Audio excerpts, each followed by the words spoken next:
It was September 30th, 2008, when the doctor came in and he just said that my mom had a cardiac arrest.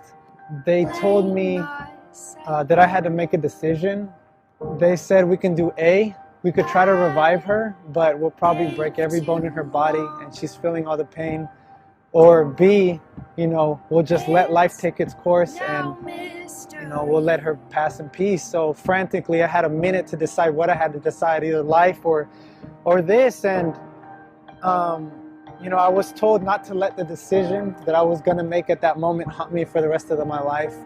So I made the decision to let her go. I remember I just laid at her side and I was just weeping like crazy. I told her everything I was grateful for. I told her, thank you so much for how you raised me. And the sad thing about it is that was the only time I did it. I never did it before. I never told my mom how much I loved her. I never told her anything until that moment. After that, I remember I kissed her and I said goodbye. I went inside the waiting room. I heard all these noises again, but no pitter patter of the feet, no nothing, And I remember I looked it up in him. I was like, is it over? And he said, yeah, it's over. To this day, she's always in the back of my mind every time I do my schoolwork, everything I do.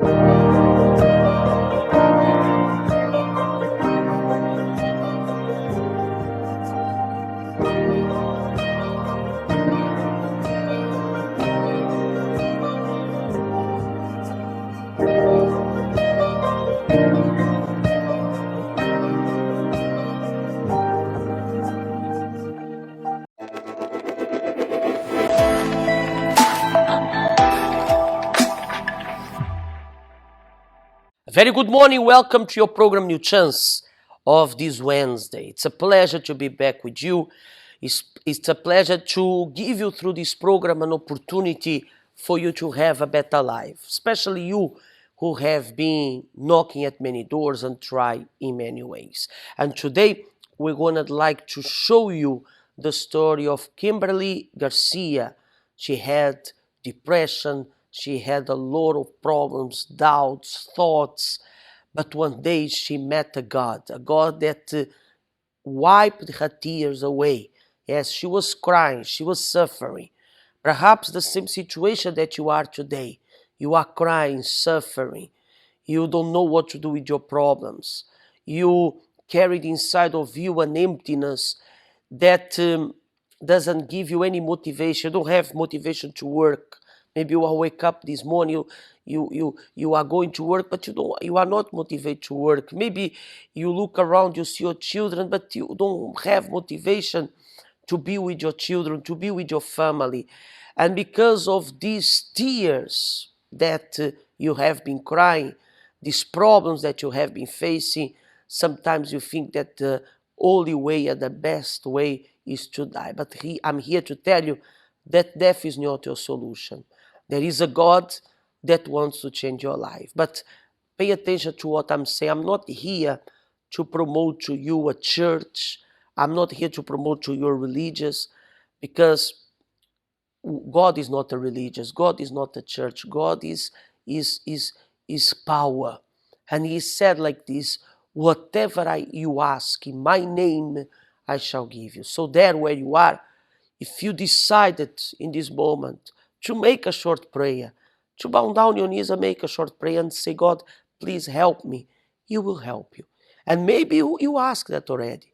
Maybe you have been asking, maybe last night you could not sleep, or maybe yesterday you were going home or thinking about your life, and suddenly you said, please God, if you exist, help me. And you found this program.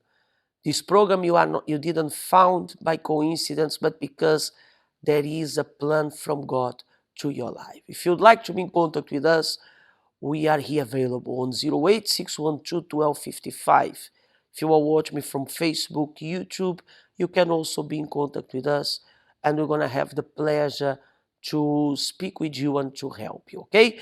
Watch the testimony of Kimberly Garcia, see how God wiped her tears, and we'll be back with you straight after. When being a daddy's girl ended with her watching her father walk out the door, never to return back home. My suffering started when I was about 5 years old, and my father had been cheating on my mother, and my mother had been a really good wife. Even my father admitted that, but he cheated on her, and she confronted him over it, and his response was to abandon our family. So there's my mom. She's a homemaker. She was not working, and she found out that he hadn't paid the bills in 2 months. So all the bills were 2 months overdue. She had no job. She had 2 little girls, and my dad abandoned her, just walked out and never came back. Being a single mom, she was desperate to enter into a new relationship, which turned out for the worse. She married somebody way too fast, I think because she was desperate. She was in a terrible situation. She didn't know who to turn to. And that person ended up being a nightmare for all of us. So my stepfather was just extremely abusive and angry, and he would get stressed out, and his way of dealing with being stressed out was to explode.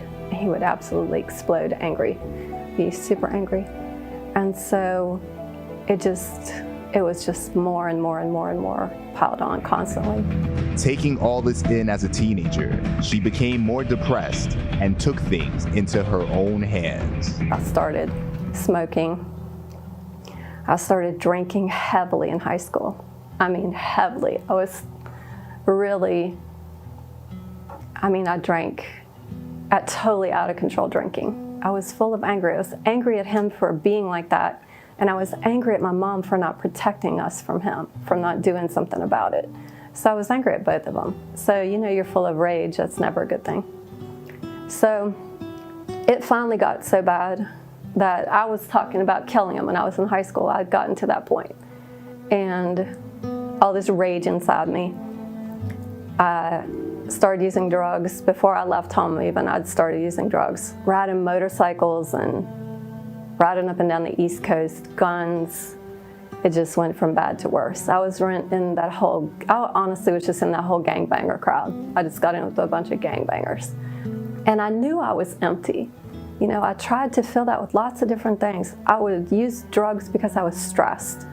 I would drink, I'd start drinking, and, there's a certain edge where you might drink a couple of drinks, but there's this edge, and once you cross over it, you're drunk and you're out of control. I didn't know where that edge was. I kept pushing the edge of it all the time. Periodically, I would try going to church, and then I'd end up leaving the church. Either I saw the pastor do something wrong, or I saw somebody else inside the church who was supposed to be saved do something wrong. And so, I was in and out of churches, and I was trying to get better, but it just was not working.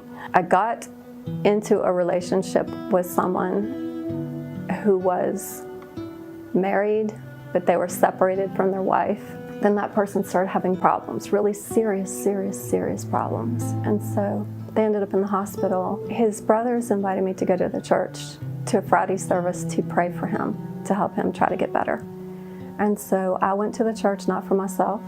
I thought I was fine, but I came to try to help my friend. So I came to the church, and I started going regularly to the Friday services. And then he got out of the hospital. He started coming with me. She came to the church with the intention of helping a friend, but little did she know that God would transform her life. And I remember every Friday I would feel cleaner. Every Friday I would feel like my soul was cleansed, that God was removing all these stains that I'd had. I stopped using drugs. I stopped drinking. I stopped hanging out with bad friends. I stopped all that stuff. I used to have terrible migraine headaches. They disappeared. I used to have asthma. It disappeared. I used to have all kinds of allergies to things, really severe allergies. Totally disappeared. So I finally got to the point where I realized I had to make a decision. I had to give this person up. Even though I cared about them, even though I was worried about what would happen to them, I had to do it for my own spiritual sake. I had to do it. I had to trust God, make a decision to do what was right, And I knew because he was married, it was wrong. It was just wrong. I had to change. I had to stop. Once I made that decision, I became a servant of God. He became a servant of God. His wife became a servant of God. His son became a servant of God. And I married a person who is a tremendous servant of God. So all of us became servants of the living, true God because I made the right decision that allowed that door to open. If I didn't let go of all these wrong things, I would never have a good relationship with God. And to receive the Holy Spirit, you have to have a pure relationship with God. When Kimberly received the Holy Spirit, it was a day that she would never forget. My husband and I we didn't have a normal wedding. When we went to get married, we wanted a service where people could be saved. We didn't just want to get married. So we had the pastor preach a service and have a period to seek the Holy Spirit. And while I was seeking the Holy Spirit, during my wedding ceremony, I received the Holy Spirit. So it was amazing. It was like I got married to my husband and I got married to Jesus on the exact same evening. It was the best thing ever. So I was so happy. I still remember now. I felt like I was bathed in spirit. It was the most amazing thing. And it really, truly made me happy. Like I still, as you can tell, I'm still happy thinking about it right now. Like I know God's with me. He protects me every day. He's with me every day. He loves me every day. And I have that peace inside me no matter what happens. My love life is great. Besides my spiritual life is wonderful. Also, my financial life is good. I have my own business, which God started. Really, truly, God started my business. And God started my husband's business too. We now both have our own businesses. Sometimes we go through problems and things are really hard and they're really crazy and we think the world is falling apart. And I thought my world was falling apart and I could have given up. But if you're out there and you're in a situation where your world is falling apart, don't give up because things are hard. Keep going, keep going, keep going. Don't give up because what's at the end is beautiful. My dear friend, give a chance to this God to change your life. Stop crying, stop suffering. There is a solution for you. We're going to have this event, this powerful event here in Sweden that calls exchanging your tears. For you who are crying, for you who are desperate, carrying inside of you a problem that you don't want to carry it anymore. You are depressed, you are with suicidal thoughts, maybe you have a financial condition, maybe you have family, maybe you have everything to be happy. Maybe sometimes you look to your life and you say, I don't know why I cry if I have everything. But you don't have the most important thing, that is God's presence. That's why on this day, that is going to be the 5th of September, 11 o'clock in the morning, you're going to come and you're going to join us this meeting. And surely that the Holy Spirit, you will wipe your tears. You know, you will exchange your tears from sadness to joy. You're going to cry, but for joy. Remember what God did in your life. Like you saw the story of Kimberly, that today she is a testimony, a living testimony. Today she used her past, her problem that she faced as an example of what God did in her life. And she is not more than you and better than you. She is like you. But what she did, she decided to use her faith. Okay? 5th of September, 11 o'clock in the morning, here at the Birger Jarlsgatan 106 in Sweden. We are here in Sweden, in Stockholm, in our capital. We are very close to the city center, Birger Jarlsgatan 106. If you'd like more information, you can visit our website, www.uckg.se. Also, we have our branch in Gothenburg, that is at the Ringögatan 13, and you can visit our website to see the times and the days that I am there to also help you. We are there every Saturday, but you can visit our website and see the best information. But if you are someone that you say, I can't wait for the 5th of September, you can visit today, because the doors of the Universal Church will not be open on the 5th of September. 5th of September, we're going to have this event, exchanging your tears. But maybe you cannot wait for the 5th of September. So today, Wednesday, I'll be here the whole day. You can come, you can meet me. The church will be open from 9 in the morning until 8:30, 9 o'clock in the evening, and you can come and talk to us. You can talk to us. We're going to have the pleasure to help you. If you'd like to attend one of our prayers, we have at 10 o'clock in the morning and also at 7 p.m. And if you speak Portuguese or Spanish, we have also a prayer at 4 o'clock for those who speak Portuguese or Spanish. And those who speak English, Swedish, 10 in the morning and also 7 p.m. Okay? It was a pleasure to be with you. You know, my dear friend, God is with you.